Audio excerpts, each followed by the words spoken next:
Hello everyone, welcome to this video. So in today's video, we will discuss set 10 of our series Top 200 DLR Puzzle, and we are at a score of 10 out of 200 at the end of this video. Okay, we have to go till 200 out of 200. So be consistent with this journey guys. So let's start. आज हम क्या discuss करने वाले हैं? See, question है. This question is based upon set theory and Venn diagram. So try this puzzle, then we will have a discussion. First try this on your own for 10 to 20 minutes, then only see the video solution. Okay? Alright, so start करते हैं.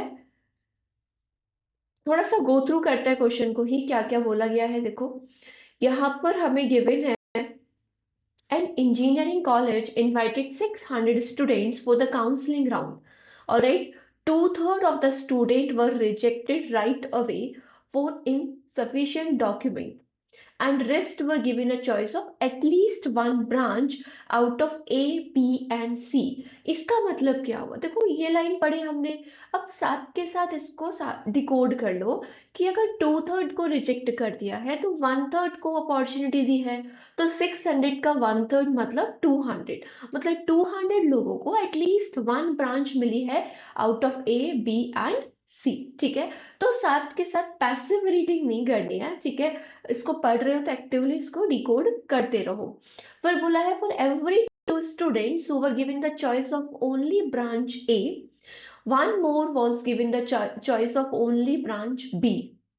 ठीक है, इस statement को ध्यान रखना. ठीक है, जो इस टाइप के स्टेटमेंट होते हैं ना, for every 5 students, for every 2 students who were given the choice of only branch A, one more was given the choice of only branch B. This statement shows ratio. ठीक है, यहाँ से हमें ratio पता चलता है. ठीक है, डिकोड करेंगे अभी, पूरा गो थ्रू करता है. इसी तरीके से हमें आगे डेटा पता है कि 3 were less given to only B. ठीक है, student who got choice of B and C was 60. ठीक है, एंड हमें अगेन रेशो पता है A to C and A B का. ठीक है, क्वेश्चंस अगर हम चेक करें तो नंबर ऑफ स्टूडेंट्स. ठीक है, यहाँ पे क्वेश्चन नंबर 1 में हमें एक्स्ट्रा इंफॉर्मेशन काफी दे रखी है, उसके बेस पे ही हम आगे बढ़ पाएंगे इसको सॉल्विंग के लिए. ठीक है, question 2, what is the maximum number of students. Maximum पूछा है, इसका मतलब डायरेक्ट नहीं है, केसेस बनेंगे कुछ इसमें. ठीक है, फिर बोला है how many students were given exactly one choice. ठीक है, and refer to the data from the first question of the set if required. So we have to refer to the first question. ठीक है, तो जो हम यहाँ पे calculate करेंगे इंफॉर्मेशन, वो आपका थर्ड में भी यूज हो जाएगा. अगर हम फोर्थ का बात करते हैं, बोला है 20 students got choice for only C, switch to A and. ठीक है, यहाँ पे स्विचिंग चल रही है with from one department to another department. ठीक है, व्हाट इज द रेशो, हमें रेशो पूछा है. Assume data from first question. Again first question के बेस पे हमारा थर्ड भी हो जाएगा एंड फोर्थ भी हो जाएगा. ठीक है, तो जैसे एग्जाम में आपको अप्रोच करना है, पहले इस क्वेश्चन ऊपर वाले इंफॉर्मेशन को डिकोड करना, एंड क्वेश्चन 1 में जो एक्स्ट्रा इंफॉर्मेशन है उसको भी फिल करना. देन क्वेश्चन नंबर 1, थर्ड और फोर्थ आप इजीली आंसर कर सकते हो. क्वेश्चन सेकंड बाद में करना है. ठीक है, तो उसके अकॉर्डिंगली हम आगे बढ़ेंगे. पहले हम 1, 3 और 4 क्वेश्चन को सॉल्व करेंगे यहाँ पर. ठीक है, ऑलराइट, सो यहाँ पर डिस्कस करते हैं क्या बोला है. हम्म, तो पहला क्या बोला था कि यहाँ से इंफॉर्मेशन स्टार्ट थी कि there were total 600 students, but उसमें से 2/3 को रिजेक्ट कर दिया गया है, तो 1/3 को केवल एंट्री दी है. तो 600 का 1/3 कितना हो जाएगा? 200 हो जाएगा. 600 का 1/3 विल बी 200. ठीक है, फिर उसके बाद में यहाँ पर इंफॉर्मेशन स्टार्ट थी for every 2 students who were given the choice of only branch A. ठीक है, सो यहाँ पर लिखेंगे ओ फॉर ओनली, ओ ए मतलब ओनली ब्रांच में अगर 2 बच्चे हैं, तो ओनली ब्रांच बी में कितने स्टूडेंट्स है? 1 मोर मतलब 3, 2:3 का रेशो हो जाएगा. For every 5 students who were given the choice of only branch C. अच्छा, अगर ओनली ब्रांच सी में 5 है, फॉर एवरी का मतलब होता है रेशो बताता है कि हर 5 में 2 बच्चे हैं, या फिर हर इसमें इस ये क्या रिफ्लेक्ट कर रहे हैं कि हर 2 बच्चों के साथ 3 बच्चे। तो इस तरीके से यहाँ पे हमें यहाँ से रेशो पता चलता है। ठीक है, तो only branch C to only branch B कितना है यहाँ पर 2, यहाँ पे बोला है 3 लेस, मतलब 5 में से 3 को माइनस करोगे और ये 2। तो यहाँ से only branch A to B is 2/3, C to B is 5/2. First, we need to combine these ratio। ठीक है, हमें रेशियो को कंबाइन करना होगा क्योंकि यहाँ पर ये वेरिएबल कॉमन है। कहीं अगर आपको कभी भी क्यूए में या फिर डीएलआर में ऐसा मिलता है कि दो रेशियोज रखे हैं और एक वेरिएबल कॉमन है, तो आप उन रेशियोज को पहले कंबाइन करोगे तभी आगे बढ़ोगे। ठीक है, तो कैसे कंबाइन करते हैं? I am considering this as A B C B like this. ठीक है, तो ऐसे लिखो ए बी सी लिखेंगे पहले। ए इज टू बी का रेशियो कितना है 2:3, बी इज टू सी का रेशियो कितना है 2:5, this is C is to B 5:2, but अगर बी इज टू सी कहेंगे तो 2:5 होगा। ठीक है, यहाँ पर ये ब्लैंक बॉक्सेस हैं, इसमें क्या लिखा जाता है nearest number in the same row. तो यहाँ 3 आएगा, इधर 2 आएगा, फिर मल्टीप्लाई कर देता है 4 6 50। तो यहाँ से आपके पास रेशियो आ जाता है 4 6 50। तो ओनली ए में, ठीक है, यहाँ पर अगर हम चेक करें सो लिख लेते हैं this is A, this is B here, this is C. ठीक है, सो ओनली ए में कितने हो जाएंगे? ओनली ए में इट विल बी 4 के ले लेता। ठीक है, इट शुड बी हियर 4 के, यहाँ पर ले लेते हैं 6 के, इधर हम ले लेते हैं 15 के ए बी सी में। ठीक है, फिर नेक्स्ट हमें क्या गिवन था? Number of students who got the choice of both B and C for 60, जिसको बी एंड सी की चॉइस मिली है। देखो दो चीजें होती है 3 सेगमेंट डायग्राम में। अगर आपको बोला होता ओनली बी एंड सी, तो आप किसको यहाँ पे सिलेक्ट करते? इस वाले रीजन को आप सिलेक्ट करते ओनली बी एंड सी, जिसमें हम ए को कंसिडर नहीं करेंगे। अगर आपको बोला जा रहा है, अगर आपको बोला जा रहा है बी एंड सी, तो इट मीन्स आप इस पूरे रीजन को कंसिडर करोगे जिसमें ए भी इंक्लूड होगा, क्योंकि इसने नहीं बोला ओनली बी एंड सी लेना है तो हम ए को भी कंसिडर करेंगे। तो यहाँ पे ये पूरा रीजन है 60, बोला बी एंड सी कितना है 60, तो ये पूरा रीजन कितना है यहाँ पर 60 हो जाएगा। ठीक है, ऑलराइट, तो इसको हम इस तरीके से बाहर लिख लेते हैं कि दिस इज 60। अब ये इसको नहीं बता रहा, ये बता रहे पूरा इज 60। ठीक है, तो ये रिप्रेजेंटेशन होता है। ठीक है, रिकॉर्डिंग स्टाइल है, आपको ध्यान रख रहे। वो बोला ratio of students who got choice of both A and C to those who got choice of both A and B. ध्यान से देखो क्या बोला है, रेशियो है गिवन है who got choice of both A and C. अच्छा ठीक है, देखो जब भी हमें ऐसा गिवन होता है ना B C A C and A B like this, तो इसमें ये रीजन बताता है, ये region this this and this, ये रीजन होता है, तो ये कॉमन होता है, दिस रीजन इज कॉमन। तो हम पता है इसको एज्यूम कर लेंगे, इसको हमेशा इस सिनेरियो में एज्यूम कर लो कि सपोज करो ये पी है।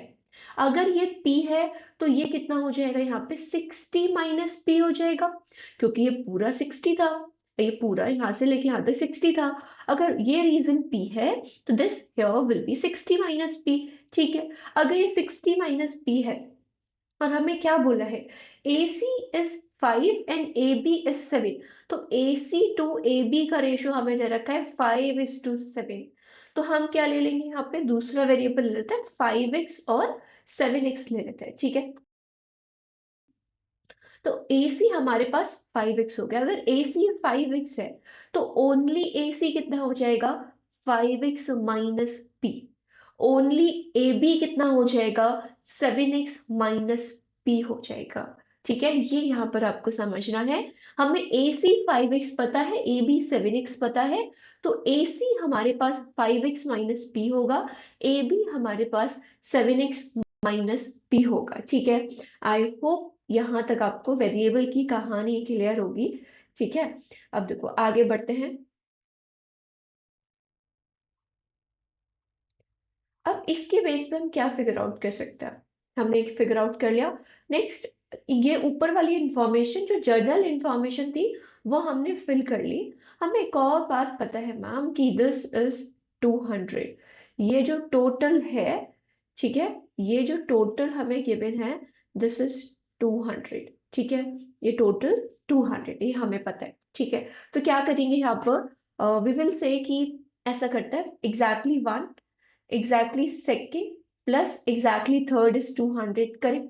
बिकॉज एटलीस्ट वन बोला था ना, जब भी एटलीस्ट वन बोला होता है ब्रांच एबीसी, तो यहाँ पे exactly one, exactly second, exactly third लेंगे, ठीक है। तो exactly one, exactly second, exactly third is 200। Exactly one कितना है यहाँ पर, देखो ऐड करो, 4 6 10 and 15 is 25। So I should take your 25K।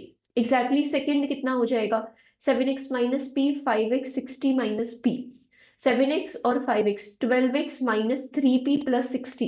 देखो लिखो मत, ठीक है, ऐसा इक्वेशन बना के मत लिखो 7x माइनस पी लिख रहे हो, नहीं। नंबर ऑफ स्टेप्स इतने नहीं बढ़ाने हमें, क्योंकि हमें स्टेप मार्किंग के नंबर नहीं मिलते, ठीक है, इसमें हमें स्टेप्स के नंबर नहीं मिलेंगे। थोड़ा मेंटली करेंगे छोटी छोटी calculation. 7x 5x minus P, 60 minus P, 7x 5x 12x, पहले हमने x काउंट कर लिया, p कितना है 3p है, और प्लस का 60, exactly third is p, and this is equals to 200। So 25K, 12x same to same होगा, माइनस का 3p प्लस का p माइनस का 2p, and this equals to 140, this equals to 140। so we have one equation but we have three variable, ठीक है। so हमें और information का need है to calculate the values of these variable, ठीक है। क्वेश्चन नंबर वन में हमें काफी इंफॉर्मेशन गिवन है जिसके बेस पे हम आगे मूव कर सकते हैं। चलो देखते हैं। बोला है number of students who got exactly two choices was 60। तो number of students who got exactly two choices was 60। It means exactly second is 60। अच्छा ठीक है। Ratio of number of students who got the choice of both C and B but not A. देखो इसको समझो, C and B but not A का मतलब क्या है, only C and B, this is only C and B, ठीक है। तो यहाँ पर हमें गिवन है only C B to only A C but not B बोला है ना, तो ओनली ए सी का जो रेशियो है दिस इज 2/1। बोला था ना ratio of number of students who got choice of both CB, मतलब only CB लिखेंगे but not A बोला है, only AC is 2:1। How many students got a choice of all the three branches? ठीक है, it means we need to find the value of P, okay? ठीक है, देखो exactly second मुझे 60 पता है, व्हाट इज एग्जैक्टली सेकेंड, यहाँ पर हमने कैलकुलेट किया था, this is exactly second right. देखो डायरेक्टली यूज कर सकते हैं information, 12x minus 3p plus 60 is equals to 60, and this 60 will get cancelled out, 12x is equals to 3p, and here you will get p as 4x। आपको p यहाँ से कितना मिल जाएगा, you will get p as 4x here, ठीक है। अगर p की value 4x है तो हमारे पास एक रिलेशन तो मिल गया, we have second equation, this is our equation number one, ठीक है। अब देखो, अब हमें रेशो पता था, इस पे देखते हैं क्या फिगर आउट कर सकता है। अगर हम रेशो पे जाएं यहाँ पर, ओनली सीबी कितना है यहाँ पर, ओनली सीबी इज 60 माइनस का पी, तो यहाँ पे आई राइट 60 माइनस का पी, ठीक है। Here we will write 60 minus का पी, राइट, हाँ 60 माइनस का p। ओनली AC कितना है, दिस इज 5x माइनस का p एंड दिस इज 2:1, ठीक है। But we know that p is equals to 4x, तो रिप्लेस कर दीजिए, 60 माइनस का 4x is equals to 5x minus का 4x and this is 2:1। So here you will gate 60 minus का 4x divided by x is equals to 2/1, 60 minus का 4x is equals to 2x, 6x is equals to 60, you will get x as 10। तो यहाँ से आपके पास x कितना मिल जाएगा, 10 मिल जाएगा, ठीक है जी। x हमारे पास 10 हो गया, ठीक है। अब उसके बाद में अगर हमारे पास x 10 है, ठीक है,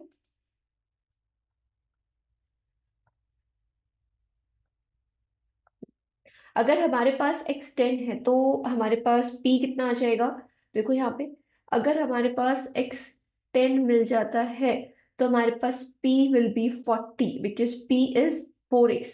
तो we have टू वेरिएबल्स का वैल्यू, x का भी है p का भी है, k निकाल लो। इस इक्वेशन में पुट करो, वैल्यू कितनी होगी देखो 25k प्लस x कितना है यहाँ पर, x is 10 ना, तो 120 हो जाएगा and p is 40, so this is 80, this is 140, so 25k you'll get 100 and k is 4। k यहाँ पे आपके पास 4 आ जाता है। तो we have all the three variables का वैल्यू। ठीक है, तो एक यहाँ पर डायग्राम बना लेते हैं हम, जिससे कि हम उसमें फिल कर पाएंगे वैल्यू। ठीक है,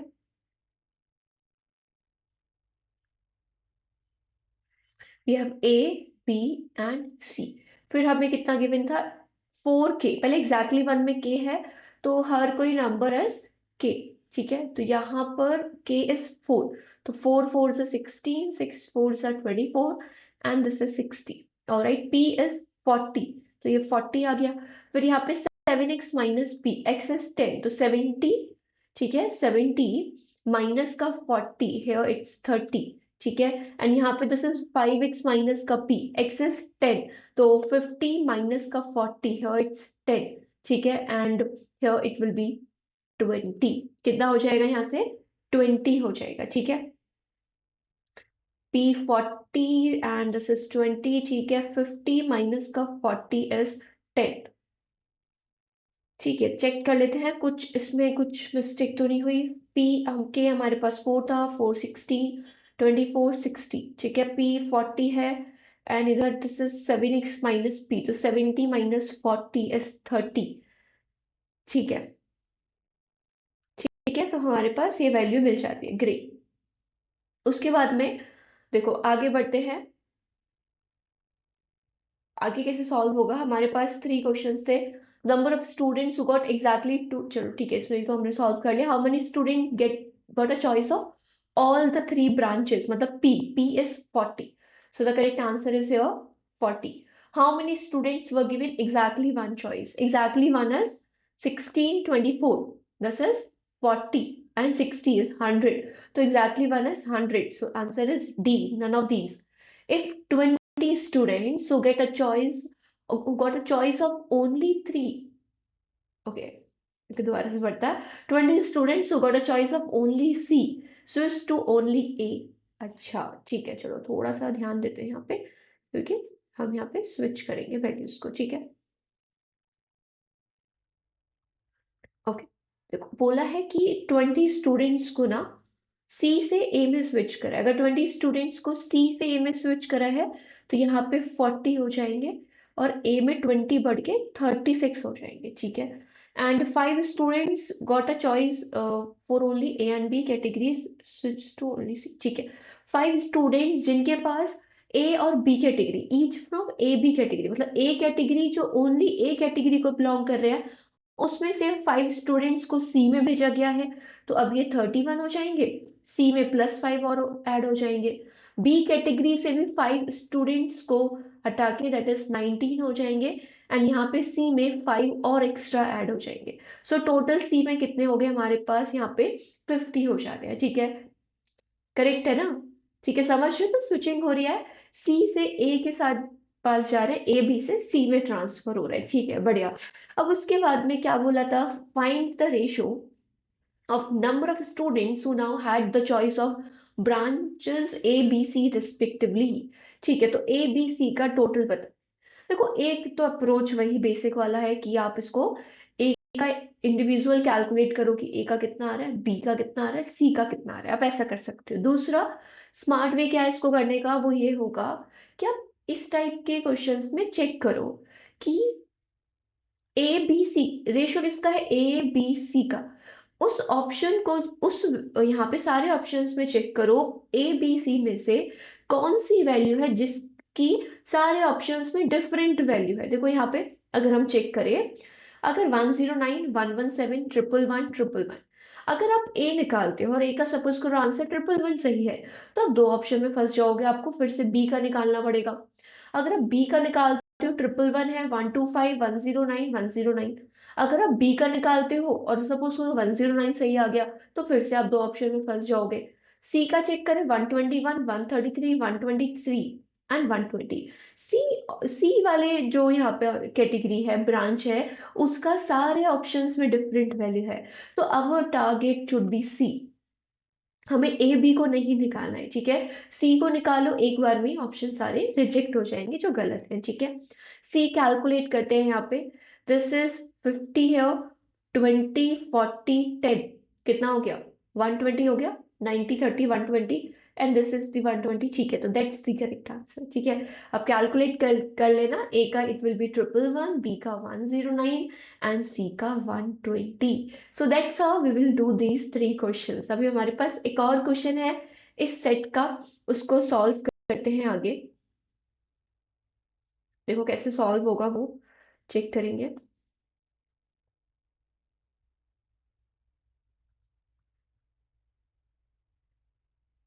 ठीक है, we will discuss this question number second, ठीक है। क्वेश्चन नंबर सेकेंड चलता है।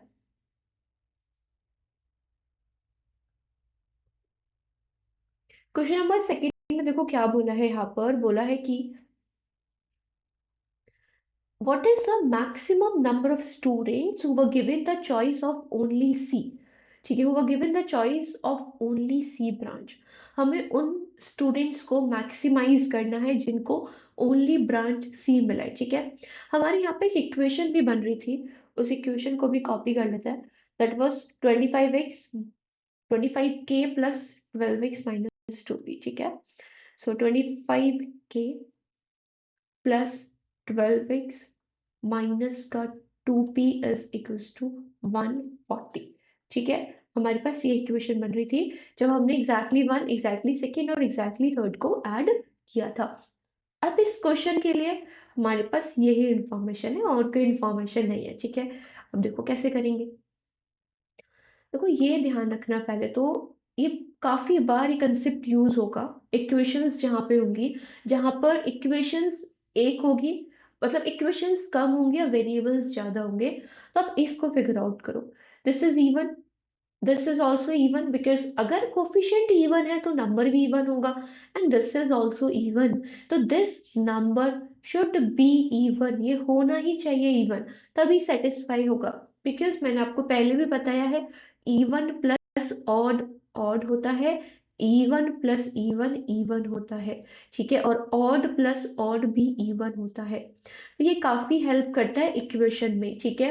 तो अगर आपके पास दो इवन है और इवन मिल रहा है, तो you can keep this number as odd, क्योंकि अगर ये ऑड होगा, even even even and this is odd, odd even क्या हो जाएगा? और दैट्स द इवन है 140, ठीक है। सो दैट्स व्हाई ये क्या होना चाहिए? इवन होना चाहिए, ठीक है। सो वी विल राइट ये इवन होगा and this should also be even, ठीक है जी, बढ़िया। अब देखो अगर ये इवन है तो 25 तो इवन नहीं है, तो k should be even, k should be even number. अगर k इवन नंबर है तो 15k, क्योंकि हमें ओनली सी ब्रांच को मैक्सिमाइज करना है, हमें 15k को मैक्सिमाइज करना है। So and k is even, k is even, ठीक है। तो क्या 45 हो सकता है? नहीं हो सकता, बिकॉज 15 3 सा 45 होता है, ठीक है। 45 भी नहीं हो सकता। क्या 75 हो सकता है? नहीं हो सकता मैम, 55 75 होता है, ठीक है। सो दैट्स व्हाई जो यहाँ पर करेक्ट होगा दैट शुड बी ईदर 90 और 60, ईदर 90 और 60।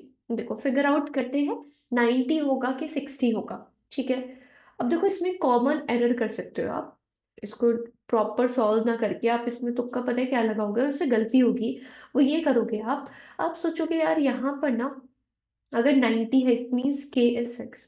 अगर यहाँ पे बात करें k is here, k here will be 4, ठीक है। 15 4 से 60, ठीक है। यहाँ पर k 60 है, आप रखोगे यहाँ पे 15 में, 25 k को k 6 रखोगे, इट्स 150। आप बोलोगे ये 150 हो गया, हमें तो टोटल 140 चाहिए, तो ये तो पॉसिबल ही नहीं है। आप ऐसा सोचोगे नहीं, ठीक है।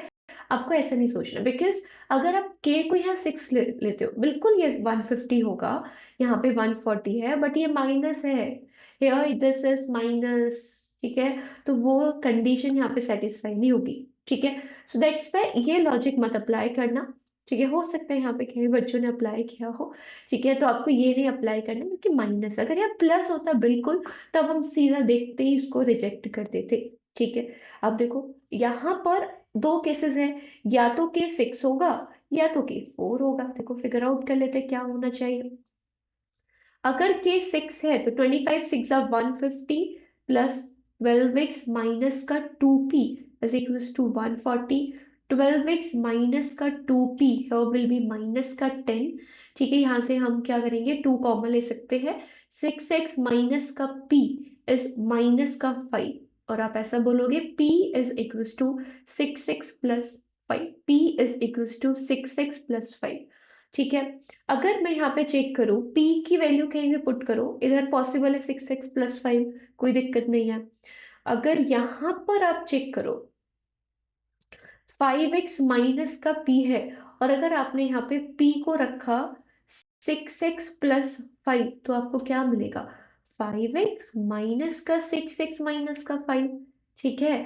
और माइनस का x माइनस का 5 ये तो नेगेटिव होगा, बिकॉज x तो पॉजिटिव होगा, यहाँ पे हम पर्सन्स का बात कर रहे हैं, it has to be positive, and ये नेगेटिव ऑलरेडी है, तो हियर हमारी वैल्यू नेगेटिव आएगी, और जो कि पॉसिबल नहीं है। दैट्स वाई के 6 पॉसिबल नहीं होगा। यहाँ पे जो करेक्ट आंसर होगा दैट इज डी 60, ठीक है। इसका एक लॉजिक है। दूसरा, आप इसको कैसे डिकोड कर सकते हो, आप ऐसे भी सोच सकते हो यहाँ पर कि यार ये जो 6x माइनस पी है दिस इज -5।